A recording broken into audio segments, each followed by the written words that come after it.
So last week we planted seeds of intention through the white stone ceremony, and I know a lot of us were missing because of the football game.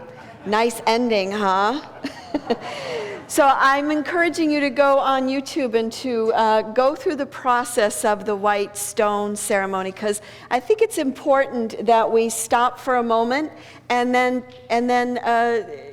plant the seed to see where we want to go in 2013. It becomes the backdrop for the whole year. So for those of you who were here, I'd like to hear some of the words that you chose.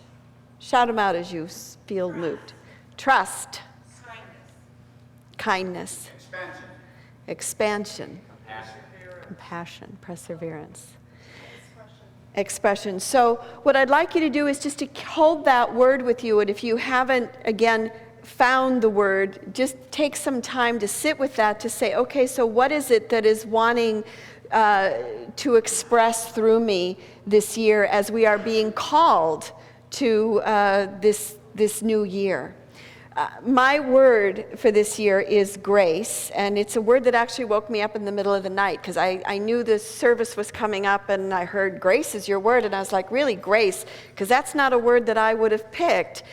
And I love it. I think it's a great word. And, you know, for me, it's about leaning into spirit a little more, and the word can become a backdrop then for whatever you're planning or whatever you're doing this year. So when I was writing my sermon, I was like, okay, I got to look at this and this, and it was like, no, grace. Grace, this could be easy. What if this was grace? Wow, that's easy. So whoever had compassion, so looking at compassion, or say some of the words again, trust. Whatever it is that you're doing, use that word and go, okay, so how is this showing up in my life? No matter how small the task, yeah? No matter how small the task, how is that word and how is that intention moving through you? So in 2013, our program, our focus is, who are you called to be? Who am I called to be? Who are we called to be as a community, as a church, as a nation, as members of this planet Earth? Who are we called to be, and what is seeking to express through us? At the end of the service, we have a gift for you. The ushers are going to pass it out as you leave, and they're little cards, and well, actually they're big cards, and they say, I have come here to be, and just know that you're going to choose yours by divine appointment. Some of them are, I have come here to be compassionate. I have come here to be wise. And one woman came up to me afterwards. She goes, everybody's got these really nice, I've come here to be the light. She goes, I've come here to be tough, you know? I said, well, that sounds good. And she's like, yeah, I kind of need that. So just know that whatever you draw is yours by divine appointment. So what do we mean by call? You've received the call. I believe that when we talk about who am I called to be, it's about that inner yearning. It is that purpose, that passion, that calling that is within us. And on every hero's journey, the first step is the call. And our first step then in this hero's journey is to hear the call. We need to hear it. So what I wanted to look at today is examples of how different people have been called, and I'm focusing biblically today. The first one that comes to mind that was called was Abram, who was called out of the land of Ur. God promised him that he would be the nation of a great multitude, that his descendants would measure as grains of sand on a beach. And so Abram left his home and began this whole journey. And during the course of this journey, his name changes from Abram to Abraham. And his name means faith, which is really what we need if we're going to say yes to a call, isn't it? Charles Fillmore said this about Abraham and about the call. He said, the first step in spiritual development is the awakening of faith. We must have faith in the reality of the power of the realms of the invisible. Through faithful obedience to the inner urge of spirit, we gradually develop communication with the supermind. I just love this. So for him, that's what Abraham represented, that he was willing to step out of the sense life, the bondage, the limitations, and begin to see the realms of the invisible. Other leaders who have been called was Moses. He was called through the burning bush, and he was called to lead the Israelites out of slavery from Egypt. Again, we have this being in the world of senses in Egypt and being called to a spiritual awakening. Samuel was called as a prophet and a judge. Saul was called on the road to Damascus, and his name changed from Saul to Paul. So whenever we see a change in someone, usually their name is changed as well. And Siddhartha was called, and he was called more through boredom, yeah? Because he's like in this big palace, and he had all of his needs met, and everything was just great. And it's like, you know what? There's got to be more to life than just this indulgence of the senses. So each of these stories and each of these callings is different. And I want to just share a couple of them. And one is Samuel's, because Samuel's calling was soft and quiet. And Samuel actually happens to be my favorite Bible character. And Samuel was a little boy, and he was given to the temple by his mother because she felt he was a gift from God. It was a deal she made with God. So he's living in the temple, and he's serving the priest Eli. And in the middle of the night, he hears his name. He hears Samuel, Samuel, Samuel. So he gets up and he runs to Eli and he says, "Yes, what do you want?" And Eli says, "Why are you waking me up? Go back to bed. I didn't call you." So he's like, "Okay." So he goes back to bed, and once again he hears Samuel, Samuel. He gets up, runs to Eli. Eli says, "I didn't call you. Go back to bed." Third time, Samuel, Samuel. He gets up, he runs to Eli, and Eli's like, "I told you I didn't call you." And then it dawns on him, God is calling you, not me. And he said, "I want you to go back, and I want you to hear that voice again, only this time I want you to respond." And I think somebody's looking for their mommy or daddy over there. Anybody?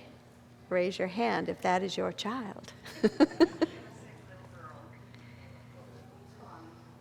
Mommy's back here. Okay. Thank you.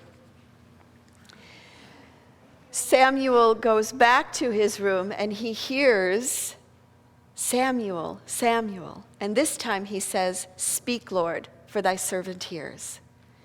And if we say nothing else ever, "Speak, Lord, for thy servant hears," is very powerful. And it is then that Samuel basically becomes the voice for God. He becomes a prophet, and he's a judge, and he chooses the kings, and he lives and gives over his life entirely to God. So that's a quiet way of being called. Now, we also can be called in a very loud way, and I think that happens in our lives when something drastic happens to us. Maybe there's a crisis or something big happens, and it's like, whoa, struck by lightning, hit by a cosmic 2x4. And you know, Moses was the burning bush. I mean, that's pretty loud, isn't it? It's like this burning bush coming at you. Or Saul, who's on the road to Damascus, and he spent his whole life persecuting Christians. That's what he did. He stoned them, and he, went after them. That was his life. That's what he did. And he's on the road to Damascus, and Jesus appears to him and says, "Why are you persecuting me?" And it is said that this great light hit him, and he went blind for about 3 days, and he totally transformed, and his name went from being Saul to Paul. And of course we know that from being a persecutor of Christians, he became this evangelist that sped Christianity all around the world. He did a whole 180-degree turn as he heard his calling. And then, of course, there's the calling from discontent. The calling from something's not right here. I need to make some kind of a change. And that's the calling that Siddhartha got, where he later became the Buddha. He became the awakened one, the enlightened one. And again, regardless of how one has been called, in order to say yes, we need to activate that power of faith. And Martin Luther King said it this way. He said, you can take the first step, but you have to take the first step without seeing the whole staircase. So when we take that step, we may not see the whole picture, we may not see the whole staircase, but we're doing it in faith. So I want to look at more modern day people and how they have responded to the call and how it matches up with some of these biblical teachings. So Martin Luther King, he received his calling more like Samuel. He received his calling in a very soft and quiet way. I want to share with you his words. He said, "My call to ministry was neither dramatic nor spectacular. It came neither by some miraculous vision nor by some blinding light, like Paul on the road to Damascus. Rather, it was a response to an inner urge that gradually came upon me. Samuel, Samuel, Samuel." This urge expressed itself in a desire to serve God and humanity, and the feeling that my talent and my commitment could best be expressed through ministry. He said up to that point he was considering being a physician or a lawyer, and yet as time was going by, it was very clear to him that he needed to go into the ministry. And when he was a senior in college, he began preaching. And he said, "This is my call to ministry and my pilgrimage." And it was a very quiet call. Now, on the other hand, we have Gandhi, who receives a call that's more like Saul on the road to Damascus, yeah? Or Moses in front of the burning bush. Because for Gandhi, his call came in South Africa when he was on the train and he had a first-class ticket.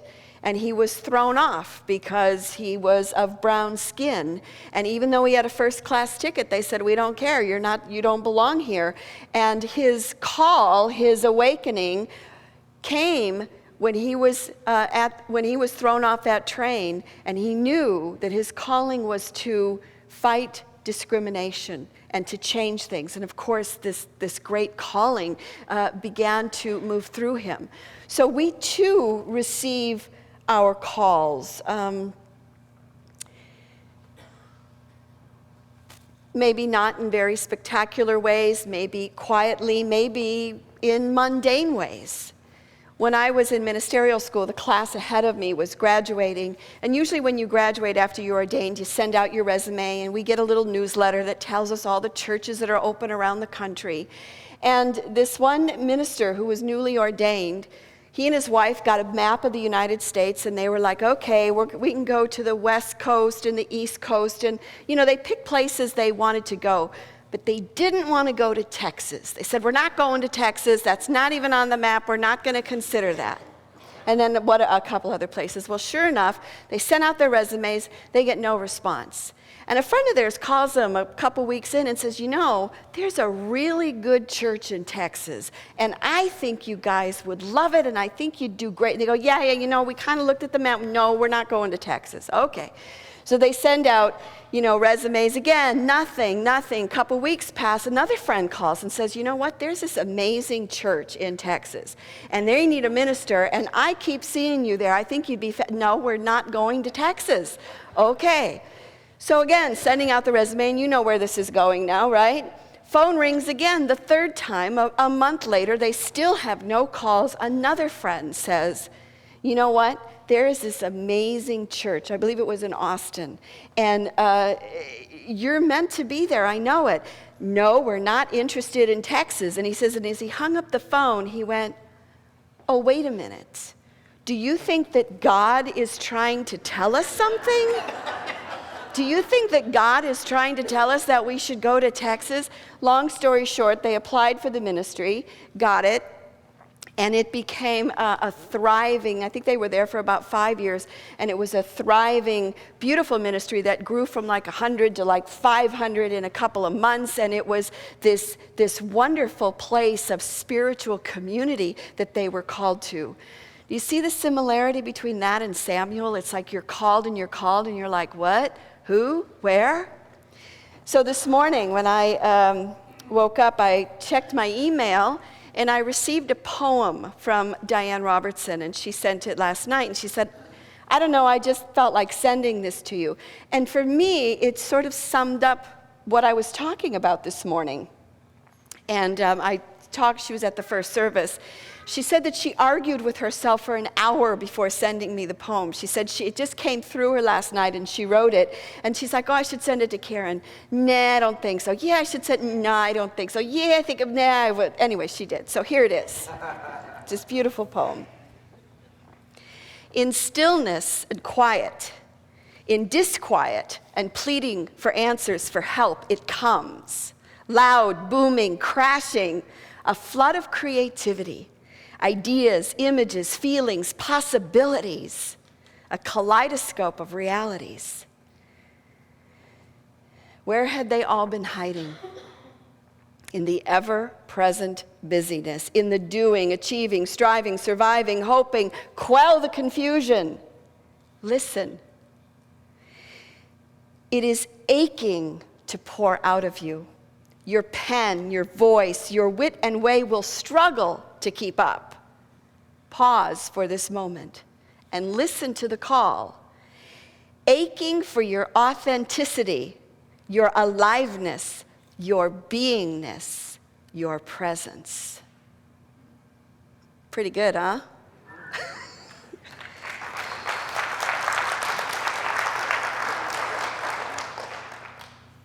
So what does it mean to discover our purpose and to hear our call? Last Wednesday in our class, that was what we were focused on, is our purpose. And truthfully, what our purpose is what gives us passion, it's what gives us joy, and it's what is fun. What is fun for you? And the truth is, it doesn't matter what we do for a living, like what our title is, because we bring the essence and we bring our purpose into everything that we do. So when we were doing the Dream series a couple of years ago, I really focused on purpose statement, and I had a team work with me, and you know, I'd write it and then rewrite it and rewrite it and rewrite it, and finally I thought I had it. And then what I noticed over the last couple of years is I never could remember it. It's like, you know, we'd be doing purpose, and it's like, yeah, I know my purpose. Yeah, what is it? Let me go get my book. I'll tell you in a minute. I couldn't remember. And then I realized as Barbara and I were doing the class Wednesday, I thought, you know, I don't think that's my purpose. I think I need something that I can remember. That would be helpful. And what I got was that my purpose is about looking behind what's going on. I've always been interested in what makes people tick and what's going on behind what's really happening. It's one of the reasons that I've always loved astrology and things like that, because it's like it helps explain things to me. But also about, I love to travel, and I've always loved religions and exploring. So my purpose really is about expansion and about, you know, discovering the mysteries and the hidden secrets of life and universe and what makes us tick. And that gives me more energy, more power, more passion. And the truth is, when we find that, it's what we bring to everything, and it doesn't matter what our title is. So I worked at a grocery store for 5 years. I loved all my customers, you know. They'd come through the line and tell me what's going on in their lives, and I'd check them out, and we'd talk. And, you know, I worked at a law firm. My title was legal secretary, but truthfully what I was everybody's confidant who came and talked with me about things they didn't understand about life and listening. So it doesn't matter what our title is, it's that we bring that calling, that essence, and that purpose to who we are and what we are. So next week, so the first step in this whole process of who are you called to be is first to hear it. First, we need to hear it. And then we can take that first step. Next week, our focus is going to be on the refusal of the call. Because it's like, oh yeah, great, I've been called. How many of us have refused our call? And when we look at literature and we look at biblical stories and stories throughout all religions, there's always that refusal of, nah, I don't think so. And I think it's an important piece to look at. So that's what we're going to be looking at next week. So just like Abraham, who changed his name from Abram to Abraham, from Saul to Paul, we too are on this spiritual path, and we too are being called. So I want to just end with a short prayer meditation, just to bring it in a little bit with us. So if you would, just taking a deep breath and being open and expansive. And the question is, who are you called to be? What is calling you? What is seeking to express through you? And if you know what your intention and word is, use that as a backdrop to what you're being called to do. What is it that gives you joy? What is fun? What is your passion? I have come here to be.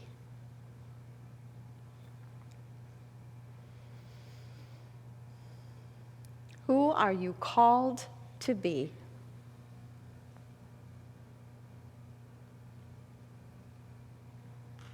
And just allow that to begin to express through you. See, there's the call.